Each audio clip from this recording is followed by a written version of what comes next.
오늘의 본문은 1만 달란트 빚진 종의 비유라는 제목으로 잘 알려져 있습니다.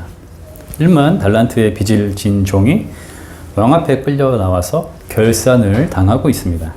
빚의 액수가 너무 커서 갚는다는 것은 불가능하고 어느 정도인지 정산하는 것조차 의미가 없을 정도입니다.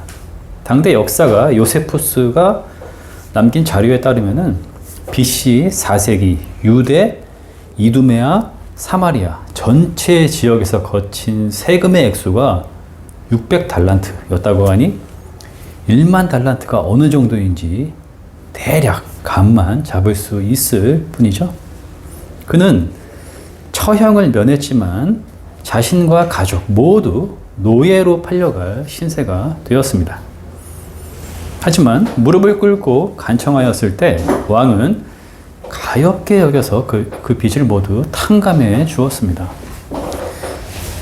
종은 왕궁을 나오면서 자신에게 100데나리온을 빚진 동료를 보게 됩니다.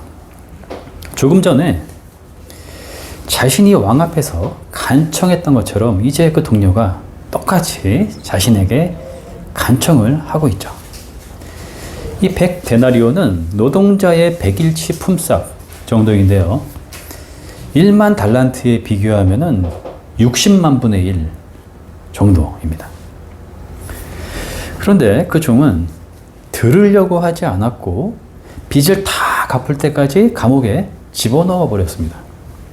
이 딱한 사정을 본 신하들은 왕에게 사실을 알렸고 왕은 그 종을 다시 불러서 악한 종이라고 칭하며 감옥에 가두었다는 이야기입니다. 이 비유는 마태복음 18장 주님이 공동체를 향해 하시는 말씀에 속해 있습니다. 즉 교회, 그리스도인에게 필요한 행동 규범으로 제시되고 있다는 거죠. 60조 원을 탕감받은 사람이 자신에게 1,000만 원 빚진 사람의 돈을 면제해 주는 게 어려운 일이 아니지 않느냐라는 정도의 이야기가 아니라는 겁니다. 1만 달란트의 정체는 무엇이며 너는 그 1만 달란트의 가치를 참되게 이해하고 감사하게 받아들이는 진짜 그리스도인인가? 라는 물음이 던져지고 있습니다. 그리고 용서의 실행 차원에서 그 진정성이 검증되어진다는 사실을 단호하게 말씀하고 있습니다. 1만 달란트가 의미하는 바는 무엇일까요? 값으로 정산할 수 없으며 자신에게 속한 모든 것을 다 팔아도 견줄 수 없는 가치. 참아주십시오. 다 갚겠습니다. 라고 애원할 수는 있어도 왕이 면제해주는 은혜를 베푸는 것 외에는 갚을 길이 없는 빚에 해당되는 것이죠. 그리스도인들은 이것이 우리 주님으로부터 주어진 은혜라는 사실을 알고 있습니다. 하나님이 친히 육신을 입으신 한 인간 예수 그리스도로 오셔서 우리와 함께 사셨고 죄와 죽음으로부터 인간을 해방하셨다는 것. 이 복음이 곧 1만 달란트이죠. 인간의 차원에서 그 은혜는 값으로 매길 수가 없습니다. 그런데 1만 달란트는 왜 의무성을 포함하는 빚이라는 용어로 표현되고 있는 걸까요? 은혜란 값없이 주시는 선물이 아닙니까? 하나님은 그 은혜를 받아들이는 인간이 동료 이웃을 향해 어떻게 행동하느냐의 측면을 보시고 진정성의 유무를 판단하시기 때문에 이 은혜는 인간의 차원에서 의무성을 띤 빚으로 받아들여질 수 있다는 것입니다. 다시 말해 그리스도인은 하나님의 은혜를 누림으로써 이웃에게 사랑의 빚을 진 자가 된다는 것이죠. 이 종이 왕궁을 나서면서 자신에게 100데나리온을 빚진 동료를 만났을 때에 마땅히 보여야 했던 행동은 이것이었습니다. 받은 은혜에 너무 감동해서 자신뿐 아니라 처와 자식들이 노예로 팔리지 않았다는 그 안도감과 감사함, 그것이 너무 커서 떨리는 목소리를 숨길 수 없이 그 동료의 손을 붙잡든가 그를 끌어안으며 기쁜 소식을 전하는 것이어야 했죠. 이보게 친구, 오늘 나는 다시 태어났네. 죽을 수밖에 없었지. 그게 아니라면 나와 우리 가족은 모두 노예로 팔려가서 비참한 신세를 면치 못하게 되었을 거야. 그런데 왕께서 그저 가엾게 여기셔서 죄와 잘못을, 그 큰 빚을 다 용서해 주시고 탕감해 주셨네. 이렇게 큰 자비와 은혜를 입었는데 내가 어찌 자네에게 그 작은 빚을 독촉할 수 있단 말인가? 그건 정의의 문제로도 논할 수 없는 차원이지. 나는 오늘의 감격과 감사한 마음을 평생 잊지 않고 왕께서 베푸신 은혜를 이웃에게 실천하기 위해 최선을 다하는 삶을 살아가겠네. 자네도 부디 자비로우신 왕처럼 은혜를 베푸는 사람이 되어주게. 내가 바라는 것은 그것뿐이네. 그런데 유감스럽게도 그의 행동은 완전히 달랐습니다. 반응을 보여주고 있는 30절에는 두 단어가 유독 눈에 띕니다. 원어로 먼저 우쿠 에델렌, 허락하지 아니하고 입니다. 두 번째는 아펠손, 가다 인데요. 어떤 행동을 할 때 동시에 이 행동을 함께하는 상태를 의미하는 문법으로 사용이 되었어요. 그러니까 동료가 간청하는 것을 허락하지 않을 정도의 완고함과 동시에 그를 감옥으로 끌고 갔다는 것입니다.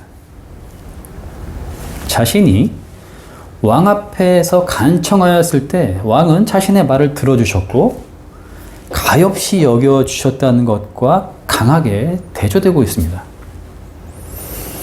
1만 달란트와는 달리 100데나리온은 동료가 직접 갚을 수 있는 정도의 빚이었습니다. 그런데 갚을 때까지 그가 감옥에서 나올 수가 없게 되었으니 이제 그 빚은 가족들이 감당해야 하는 빚이 되고 말았습니다. 고대의 경제 지수에서 가장인 남자가 아니라 남겨진 가족이 노동자의 백일 품삯을 갚는 일은 매우 어려운 일이 될 수 있었습니다. 광경을 지켜보던 신하들이 사정을 매우 딱하게 여겼다라고 언급하는 점은 어이가 없었다라는 감정 표현을 드러내고 있음과 동시에 그의 처 혹은 어린 자녀들이 도무지 그 빚을 갚지 못하리라는 불쌍한 마음이 들었음을 포함하는 맥락은 아니었을까요? 비유를 듣고 있는 모두가 이 장면에서 깊은 절망감을 느끼게 됩니다. 왕은 신하들의 말을 듣고서 당장에 그 종을 다시 불러 이 악한 종아 라고 칭하며 다음과 같이 말합니다. 내가 애원하기에 나는 너에게 그 빚을 다 없애주었다. 내가 너를 불쌍히 여긴 것처럼 너도 내 동료를 불쌍히 여겼어야 할 것이 아니냐. 이 말 속에 악의 정체가 폭로되고 있습니다. 인간의 이중성이죠. 비슷한 애원이지만 내가 하는 애원과 나를 향한 애원을 듣는 모습이 비교할 수 없는 차원으로 다릅니다. 동일한 한 인간이 어떻게 그렇게 행동할 수 있는가라는 물음이 던져지고 있습니다. 원어 스프랑크니스데이스는 종이 왕 앞에서 간청할 때에 왕이 불쌍히 여겼다, 측은하게 여겼다라는 의미를 담고 있는 단어인데요. 이것을 제외한 마태복음에서 나오는 모든 곳에 다 예수님과 관련이 되어 있습니다. 즉, 주님이 우리를 향하여 보여주신 그 자비로운 모습을 경험한 인간이 그와 대조되는 무자비함으로 행동했다는 사실은 악이 얼마나 인간을 이중적이며 냉혹하고 비참하게 만드는가를 여실히 드러내줍니다. 예수 그리스도께서 십자가에서 악의 세력을 멸하셨음에도 불구하고 그 복음의 소식을 듣는 인간이 여전히 그 악에 지배당할 수 있다는 현실을 보여주고 있는데요.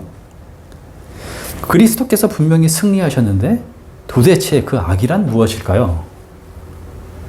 주님이 우리와 동일한 인간의 삶을 살아가시면서 악을 이기셨고 십자가를 통해서 심판하셨으며 부활로서 이 세상과 인간을 자유와 기쁨으로 새롭게 하셨는데 그 사실을 참으로 믿지 못하는 인간은 여전히 거짓 힘을 발휘하고 있고 인간을 좌지우지할 수 있다고 속이고 있는 그 위선의 악에 사로잡힌 상태가 되고 맙니다.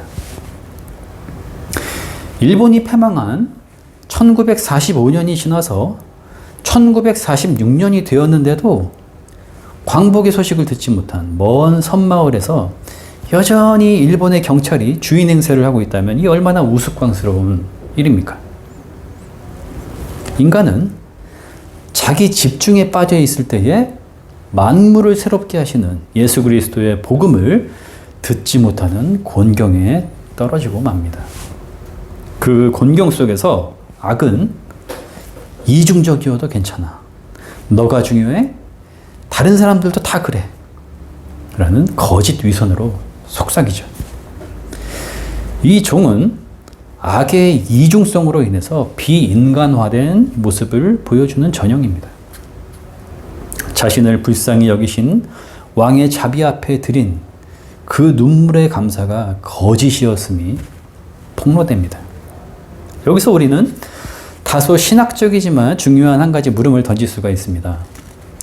예수 그리스도를 통해 죄와 죽음에서부터 우리를 구원하신 하나님의 은혜는 인간의 자비와 용서가 있어야 비로소 효력을 발휘하게 되는 걸까요? 십자가와 부활 사건은 인간의 어떠한 행위들이 타당하기 때문에 그에 상응하는 결과로 일어났다거나 인간 차원의 어떠한 동기가 영향을 미쳤다고 할 수 없는 하나님의 주권적이면서도 자유로운 결단에 따른 사건이었습니다. 하나님은 우리를 그저 불쌍히 여기심으로, 측은하게 여기심으로 우리를 위하여 그 놀라운 일을 행하신 거죠.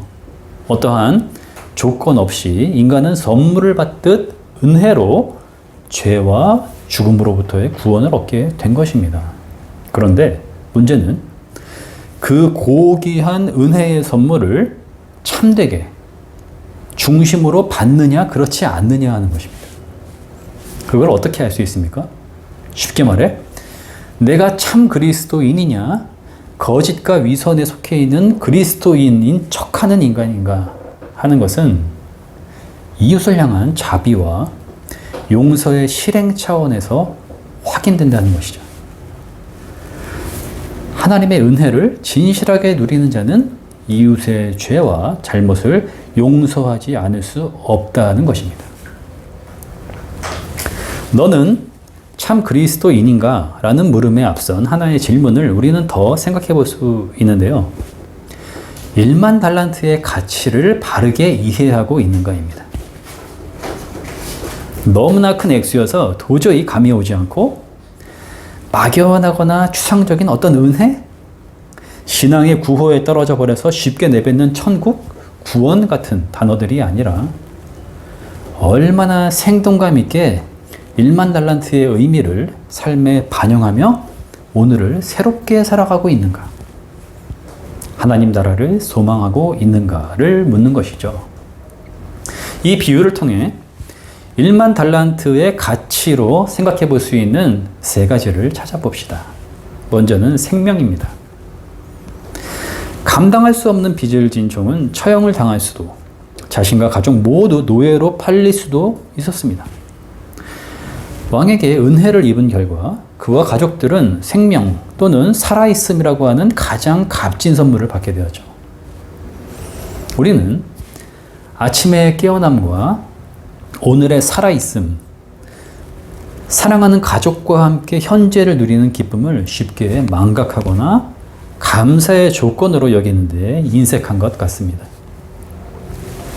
우연이나 신체적인 능력으로 우리의 삶이 이어지는 것이 아님을 알고 창조주이시며 생명의 근원이신 하나님이 허락하셔서 경험하게 되는 현실임을 깨달으며 그것이 하나님의 선물, 곧 은총임을 고백하는 자가 1만 달란트의 가치를 아는 사람일 것입니다.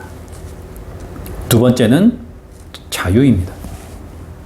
그는 이제 두려움과 속박에서 벗어나게 되었습니다. 그 빚의 결산을 앞둔 지난 세월들은 그를 얼마나 고통스럽게 했겠습니까? 매일 도피하듯이 살거나 사형일을 앞둔 죄수처럼 불안 속에 떨었을 것입니다. 하지만 이제 자유와 기쁨을 만끽하며 살 수 있게 되었습니다. 왕의 자비에 감사하고 자신도 그 은혜를 베푸는 사람이 되겠노라 다짐하면서 새롭게 인생을 시작할 수 있었습니다. 하지만 그는 그 자유함을 무시하고 비인간화되는 길을 택했습니다. 받은 은혜에 감사하기보다 자기 소유에 대한 욕구, 인정받음의 허세에 집착했기 때문에 그는 비인간화의 길로 갈 수밖에 없었죠. 1만 달란트가 우리에게 주어진 소중한 자유임을 깨닫기 위해서는 마태복음 18장 서두에서부터 강조되고 있는 어린아이와 같음으로 돌아가지 않으면 안 됩니다. 그리스도인은 하늘 아버지를 둔 자녀들이죠. 천국에서 가장 크다 여김받을 어린 아이는 부모로부터 받는 사랑으로 인해 자유합니다. 누군가와 비교할 필요 없이 만족스럽고 부모로부터 받아 누리는 것들에 당당하며 오늘과 순간에 만족하면서 기쁘게 지내죠. 자기에게 실수를 하거나 잘못한 친구가 있어도 그래, 괜찮아, 용서해 줄게, 같이 놀자로 대할 수 있습니다. 나한테 왜 그래? 지금 무시하는 거야? 나는 너한테 그런 말을 들을 정도로 시시한 사람이 아니야 라는 말로 응수하지 않습니다. 세 번째는 예수 그리스도의 말씀이 들림입니다. 이 종의 가장 결정적인 문제는 왕의 자비로우심과 은혜의 말씀이 들리지 않았다는 것입니다. 물론 귀로 듣긴 했을 것입니다. 그 앞에서 간청하고 애원하며 감사와 감격의 눈물을 흘렸을지도 모르죠. 하지만 그는 마음, 곧 중심으로 왕의 사랑의 판결을 듣지 못한 자였습니다. 진실하게 들을 수 있었다면, 아니 정확하게 표현해서 진심으로 들려졌다면 그는 동료에게 그와 같은 무자비한 행동을 할 수 없었을 것입니다. 들리지 않았기에 변화될 수 없었습니다. 진정한 그리스도인은 예수 그리스도, 죄와 죽음에서 우리를 해방시키시고 우리의 일상을 하나님 나라의 감격으로 살아갈 수 있도록 세상과 인간을 새롭게 하신 주님의 말씀이 참되게 들려지는 사람입니다.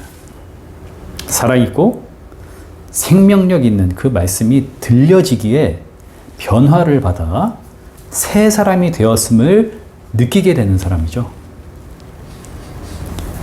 인격적인 변화가 시작될 수밖에 없습니다. 경청하게 되고 용서하게 되며 그리스도를 따름과 본받음이 인생의 가장 중대한 문제가 되죠. 실수를 반복할 수 있지만 늘 자신의 위치를 알아서 돌이키기 위해 애를 쓰고 하나님께 물으며 언제나 그 앞에 서 있는 존재임을 잊지 않는 사람입니다. 그는 악의 본질인 인간의 이중성을 경계하고 시험에 빠지지 않게 해달라고 기도하는 사람입니다. 이 비유는 오늘날 있을 법한 이야기일까요? 아니면 우리 주위에서 흔하게 일어나는 일들일까요? 저는 후자라고 생각합니다. 은혜는 필요 없고 자신의 능력만이 중요하다고 여기는 사람들이 적지 않고 작은 선에도 용납하지 않는 자존심을 건드렸다고 느끼면 일순간 표정이 변하는 교인들을 보는 일도 어렵지 않은 것 같습니다. 이 무자비한 종이 자기 관리와 처세에 능한 현대인이 지향하는 모습을 대변하고 있는 건 아닐까 하는 씁쓸한 마음이 들기도 합니다. 믿음이 그리스도의 말씀을 들음에서 나듯이 용서와 화해의 실천도 주님께서 은혜를 기억하게 하시고 그 마음과 능력을 주셔야 가능한 일이겠죠. 그렇다면 마지막 35절 너희가 진심으로 형제를 용서하라는 말씀은 너희는 진심으로 기도하는 자가 되라 라는 말씀과 같은 의미가 될 것입니다. 아멘.